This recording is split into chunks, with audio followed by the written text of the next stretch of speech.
Hello friends, UCI digital UP exams के इस platform पर आपका स्वागत है। और आपका जो मिडिवल हिस्ट्री चल रही है, मिडाइवल हिस्ट्री चल रही है, इसमें बेटा आपका पार्ट 1 कंप्लीट हो गया था। पार्ट 2 आज आपका है। उसके पहले आप ये देख सकते हैं इसका जो पेट का क्लास का शेड्यूल चल रहा है। बेटा पेट क्लास का जो शेड्यूल चल रहा है वो आपका फिक्स है। पेट क्लास के शेड्यूल में बस यहाँ पर ज्योग्राफी की जगह बस अब आपका इसी टर्न पे मॉडर्न हिस्ट्री आने लगेगा, सॉरी इस पर मिडिवल हिस्ट्री आने लगेगा। क्या आने लगेगा? Medieval history. यहाँ पर अब मिडाइवल हिस्ट्री आपको या मध्यकालीन इतिहास मिलेगा आपको। मध्यकालीन इतिहास आपको यहाँ पर मिलने लगेगा इसी जगह पर। ठीक है बेटा, चलिए दिल्ली सल्तनत काल का जो पार्ट 2 है इसी को कंप्लीट करते हैं। तो दिल्ली सल्तनत काल के पार्ट 2 में से पहले आपको बता दें, अगर आपको यहाँ का किसी भी सोशल मीडिया प्लेटफॉर्म से जुड़ना है, जैसे टेलीग्राम, इंस्टाग्राम या फेसबुक, टेलीग्राम, इंस्टाग्राम या फेसबुक, इससे किसी से जुड़ना है आपको, तो आपकी इसकी लिंक आपको डिस्क्रिप्शन में मिल जाएगी। इसकी लिंक जो है आपको किसमें? डिस्क्रिप्शन में मिल जाएगी। ठीक है, इसका पहला क्वेश्चन रहेगा कि महमूद गजनबी के आक्रमण के परिणाम स्वरूप, महमूद गजनबी के आक्रमण के परिणाम स्वरूप कौन सा शहर फारसी संस्कृति का केंद्र बन गया था? बताइए, महमूद गजनबी का जो आक्रमण हुआ था इसके परिणाम स्वरूप कौन सा शहर फारसी संस्कृति का केंद्र बन गया था? लाहौर, दिल्ली, दौलताबाद या इनमें से कोई नहीं। बताइए कौन सा बन गया था? तो इसका आंसर हो जाएगा आपका कौन सा? लाहौर हो जाएगा इसका आंसर। ठीक है, इसका आंसर क्या हो जाएगा? इसका आंसर हो जाएगा लाहौर। निम्नलिखित में से किसने ढोल की तेज आवाज के साथ एक महिला का अपने पति की चिता के साथ स्वतः को जला लेने का दृश्यों का भयानक चित्रण किया है? बताइए किसने किया है? भयानक चित्रण किया है। निम्नलिखित में से किसने ढोल की तेज आवाज के साथ एक महिला को अपने पति की चिता के साथ स्वतः को जला लेने के दृश्यों का भयानक चित्रण किया है? भयानक चित्रण किया है, बताइए किसने? तो ये है किसमें? Ibn Battuta. इब्ने बतूता दृश्यों का भयानक चित्रण किया है इब्ने बतूता ने। इसकी जो किताब है उसमें रहला में इन्होंने किया है। किसमें किया है बेटा? रहला में किया है। ठीक है, नेक्स्ट क्वेश्चन है, भारत में मुस्लिम राज का संस्थापक माना जाता है। मुस्लिम राज का संस्थापक बताइए किसे माना जाता है? तो मुस्लिम राज का संस्थापक मोहम्मद गौरी को माना जाता है। जो महमूद गजनबी था बेटा वो भारत में बस ओनली धन लूटने आया था, लेकिन ये जो मोहम्मद गौरी है इसने मुस्लिम साम्राज्य की स्थापना की थी। यहाँ पे मुस्लिम राज की स्थापना की थी मोहम्मद गौरी ने की थी। ठीक है, किसने इक्तादारी प्रथा चलाई थी? किसने इक्तादारी प्रथा चलाई थी? बताइए, ये आपकी इल्तुतमिश के द्वारा चलाई गई थी। एक एकता प्रणाली थी जो किसके द्वारा चलाई गई थी? इल्तुतमिश के द्वारा चलाई गई थी बेटा। नेक्स्ट क्वेश्चन, लाख बख्श। लाख बख्श मतलब होता है लाखों का दान करने वाला। लाख बख्श मतलब होता है लाखों का दान करने वाला। लाखों का दान करने के नाम से, लाख बख्श के नाम से जाना जाने वाला भारतीय शासक कौन था? बताइए, तो इसका नाम था कुतुबुद्दीन ऐबक। लाख बख्श किसे बोला जाता था? कुतुबुद्दीन ऐबक को बोला जाता था। ठीक, 13वीं सदी में सेना का सर्वोच्च अधिकारी होता था। 13वीं सदी में सेना का सर्वोच्च अधिकारी होता था मलिक खान, खरबे सरखेल या सिपह सलार। बताइए, 13वीं सदी में जो सेना का सर्वोच्च अधिकारी होता था उसे क्या कहते थे? उसे कहते थे खान। क्या कहते थे? खान कहते थे। जो सबसे बड़ा अधिकारी होता था, सेना का जो सर्वोच्च अधिकारी होता था उसे क्या कहते थे? खान कहते थे। भारत में गुलाम वंश का संस्थापक कौन था? गुलाम वंश का संस्थापक, तो गुलाम वंश का संस्थापक था कुतुबुद्दीन ऐबक, लेकिन वास्तविक संस्थापक बोला जाएगा तो इल्तुतमिश हो जाएगा। ठीक है, कौन हो जाएगा? इल्तुतमिश हो जाएगा। लेकिन संस्थापक पूछा गया है तो उसका आंसर कुतुबुद्दीन ऐबक होगा। लेकिन अगर वास्तविक संस्थापक पूछा जाएगा आपका तो ये आपका इल्तुतमिश होगा। ठीक है, नेक्स्ट क्वेश्चन, कुतुब मीनार के कार्यों को किसने पूरा किया था? कुतुब मीनार के कार्यों को किसने कंप्लीट करवाया था आगे? तो कुतुब मीनार के कार्यों को इल्तुतमिश ने कंप्लीट कराया था। किसने बेटा? इल्तुतमिश ने। बलबन आगे आएगा। बलबन ने बेटा सिजदा और पैबोस जैसी प्रथाएं चालू की थी। सिजदा और पैबोस जैसी प्रथाएं मतलब सिजदा मतलब लोगों के सामने झुकने को सिजदा कहते हैं। सिजदा और पैबोस की प्रथा चालू की थी। इसी ने लौह रक्त की नीति अपनाई थी। किसने? बलबन ने अपनाई थी। और रजिया सुल्तान इल्तुतमिश की लड़की है। रजिया सुल्तान इल्तुतमिश की लड़की का नाम है। ठीक है, निम्नलिखित में से दिल्ली का पहला तुगलक सुल्तान कौन था? बताइए, दिल्ली का पहला तुगलक सुल्तान। तो दिल्ली में बहुत सारे वंश आए जिसमें पहला आया था गुलाम वंश, तुगलक वंश, गुलाम वंश, खिलजी वंश, तुगलक वंश, सैयद वंश और लोधी वंश। पहला आया था गुलाम, खिलजी, तुगलक सैयद लोधी, गुलाम खिलजी, तुगलक, सैयद लोधी, ये आपके 5 वंश आए थे। ये आपके 5 वंश आए थे किसमें? दिल्ली सल्तनत में, जिसमें बोला गया है कि दिल्ली सल्तनत का दिल्ली का पहला तुगलक सुल्तान कौन था? तो उसका नाम था गयासुद्दीन तुगलक। क्या नाम था बेटा? इसका नाम था गयासुद्दीन तुगलक। ठीक है। पंजाब के हिंदू शाही राजवंश को किसने स्थापित किया था? पंजाब के हिंदू शाही राजवंश को किसने स्थापित किया था? वसुमित्र, कल्लर, जयपाल, महिपाल। वसुमित्र, कल्लर, जयपाल एवं महिपाल। तो ये किया था कल्लर ने। किसने किया था? ये कल्लर ने। पंजाब के हिंदू शाही राजवंश को जो किसने स्थापित किया था? ये कल्लर ने स्थापित किया था। ये आपको कल्लर ने स्थापित किया था।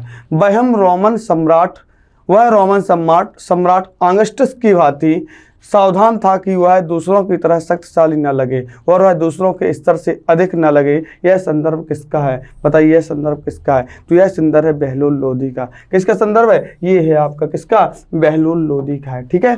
Next question.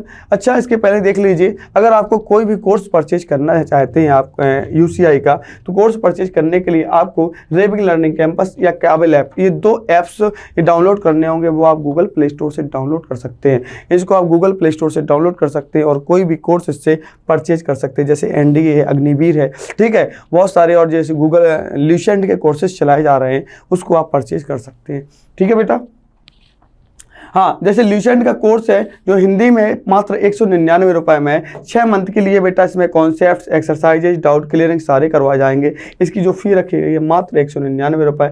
Lucent reasoning, Lucent physics, Lucent arithmetic और ल्यूसेंट आपका फुल सॉल्यूशन क्या है? GS का फुल सॉल्यूशन है। किसका है? GS का फुल सॉल्यूशन है। अलवर्णी किसके शासनकाल में? इतिहासकार जो अलवर्णी था किसके शासनकाल में आया था भारत? तो ये आया था महमूद गजनबी के शासनकाल में। किसमें? महमूद गजनबी के शासनकाल में अलवर्णी आया था और इसकी किताब का नाम था किताबुल हिंद। किताबुल हिंद अलवर्णी की किताब थी। ठीक है।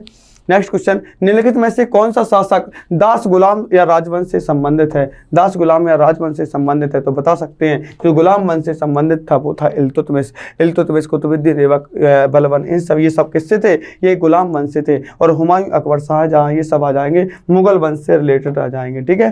नेक्स्ट क्वेश्चन है आपका, दक्षिण अफ्रीका यात्री इब्ने बतूता किसके शासनकाल में भारत आया था? बताइए, किसके शासनकाल में आया था? तो मोहम्मद बिन तुगलक के शासनकाल में भारत इब्ने बतूता आया था।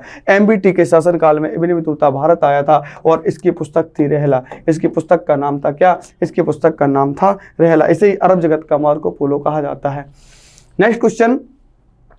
महमूद गजनबी ने भारत पर कितनी बार आक्रमण किया था? तो भारत पर टोटल 17 बार आक्रमण किया था, जिसमें 1025 में जो आक्रमण हुआ था सोमनाथ पर, जहां पर राजा थे भीमफस्ट वहां पर राजा थे और वहां पर इन्होंने जो बहुत महत्वपूर्ण आक्रमण माना जाता है, यहाँ से बहुत सारा धन लूटकर ये लोग ले गए थे। ठीक है।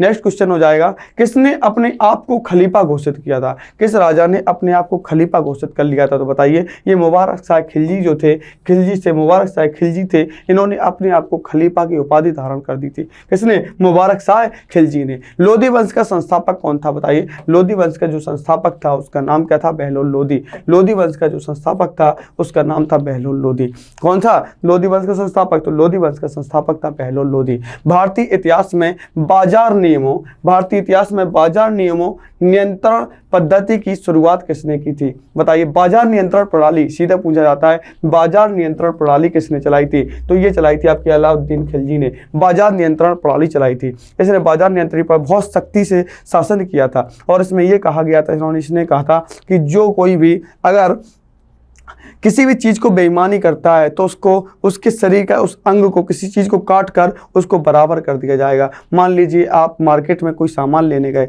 ठीक है, उसमें अगर आपको 100 ग्राम भी कम मिलता है ना, तो उसके जिस दुकानदार ने इससे बेईमानी की है तो उसी के शरीर से, बॉडी से उतना ही मांस काट कर उसको बराबर कर दिया जाएगा। ठीक है। तो इसकी बाजार नियंत्रण प्रणाली बहुत सख्ती थी, इसकी बाजार नियंत्रण प्रणाली में। ठीक है। नेक्स्ट है, राज्य संबंधों में उलेमा की दखल का विरोध। उलेमा की दखल का विरोध किस सुल्तानों ने किया था? उलेमा की दखल का विरोध किस सुल्तानों ने किया था? बताइए। तो अलाउद्दीन खिलजी ने। किसने किया था? अलाउद्दीन खिलजी ने। नेक्स्ट क्वेश्चन है, अलवर्णी द्वारा रचित पुस्तक किताबुल हिंद या तारीख उल हिंद में किन विषयों की समीक्षा की गई है? जो किताबुल हिंद किताब है अलवर्णी की, बार बार बता रहे हैं, तारीख उल हिंद है, इसमें किसके बारे में, किन विषयों की चर्चा की गई है? तो इनमें से सभी, इनमें खगोल विज्ञान, दर्शन, भारतीय इतिहास, भूगोल, भारतीय गणित, इन सब के बारे में चर्चा की गई है बेटा। नेक्स्ट है अलवर्नी का पूरा नाम क्या था, अलवर्नी का पूरा नाम बताइए। तो अलवर्नी का पूरा नाम क्या था, अबू रेहान मोहम्मद, अबू रेहान मोहम्मद अलवर्नी का पूरा नाम था। अलवर्नी, अलवर्नी का पूरा नाम था क्या, अबू रेहान मोहम्मद। ठीक है, अलवर्नी के अनुसार अंत्यज या चतुर्वर्ण के नीचे का वर्ग में शामिल थे, बताइए कौन से शामिल थे इस अलवर्नी के अनुसार। तो इसके आंसर थे ए और बी दोनों। ये धोबी हैं, मोची हैं, जादूगर हैं, डालिया, ढाल, नाविक, मछुआ या व्याध, जुलाहा, जो ये थे वो आपके किस में आ जाते थे, अंत्यज या चतुर्वर्ण में आ जाते थे, अंत्यज या चतुर्वर्ण में आ जाते थे। ठीक है, 11वीं सदी के भारत का दर्पण, 11वीं सदी के भारत का दर्पण किसे कहा जाता है, भारत का दर्पण 11वीं सदी का भारत का बताइए किसे कहा जाता है। तो वो कहा जाता है आपका किताबुल हिंद को। किसको कहा जाता है, किताबुल हिंद। और ये किसके द्वारा रचित किताब है, ये है बेटा आपकी अलवर्नी के द्वारा रचित किताब। किसके द्वारा, अलवर्नी के द्वारा रचित किताब है। ठीक है बेटा। नेक्स्ट क्वेश्चन है बेहिंद का युद्ध, बेहिंद का युद्ध के बारे में पूछा गया है। बेहिंद का युद्ध 1008 से 9 में निम्नलिखित में से किन किन के बीच लड़ा गया था, बताइए किस किस के बीच में बेहिंद का युद्ध लड़ा गया था। तो बेहिंद का युद्ध महमूद गजनवी और आनंदपाल के दौर में, महमूद गजनवी और आनंदपाल से युद्ध हुआ था। कौन सा, ये हुआ था आपका बेहिंद का युद्ध 1008 से 1009 के बीच में। ठीक है बेटा। नेक्स्ट, दिल्ली सल्तनत का वह प्रथम सुल्तान कौन था जिसने स्थायी सेना रखी थी, स्थायी सेना रखने लगा था, मतलब आपकी सेना स्थायी हो गई थी, उसको वेतन दिया जाने लगा था। ठीक है, ये कौन था, ये था आपका अलाउद्दीन खिलजी। इसने, अलाउद्दीन खिलजी ने स्थायी सेना रखना प्रारंभ कर दिया था बेटा। नेक्स्ट क्वेश्चन है दिल्ली के निम्नलिखित सुल्तानों में से किसने तैमूरी शासक मिर्जा शाहरुख के अधिराज्य में आना स्वीकार किया था, अधिराज्य में आना स्वीकार किया था, बताइए फिरोज शाह तुगलक, मोहम्मद तुगलक, खिज्र खां सैयद या सिकंदर लोदी, किसने। तो ये हो जाएगा आपका खिज्र खां सैयद, खिज्र खां सैयद। ये सैयद वंश का संस्थापक जो था खिज्र खां, इन्होंने क्या किया था, तैमूरी शासक मिर्जा शाहरुख के अधिराज्य में आना स्वीकार किया था। ठीक है बेटा।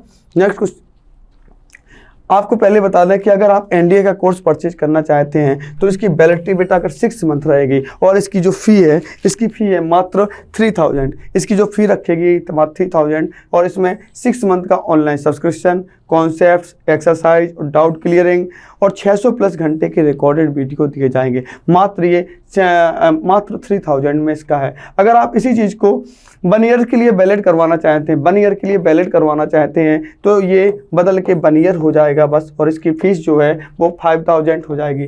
पहले 3000 हुआ करती थी, अब 5000 हो जाएगी। इसमें कॉन्सेप्ट, एक्सरसाइज, डाउट और आपको 600 प्लस घंटे के रिकॉर्डेड वीडियो आपको दे दिए जाएंगे। ठीक है। आपका निम्न में से कौन सा गुलरुखी के उपनाम से कविताएं लिखा करता था, बताइए ऐसा कोई शासक था जो गुलरुखी के उपनाम से कविताएं लिखता था, बताइए उसका नाम क्या था। उसका नाम था सिकंदर लोदी। जो सिकंदर लोदी था ये गुलरुखी के उपनाम से क्या लिखता था, ये गुलरुखी के उपनाम से कविताएं लिखा करता था। ठीक है।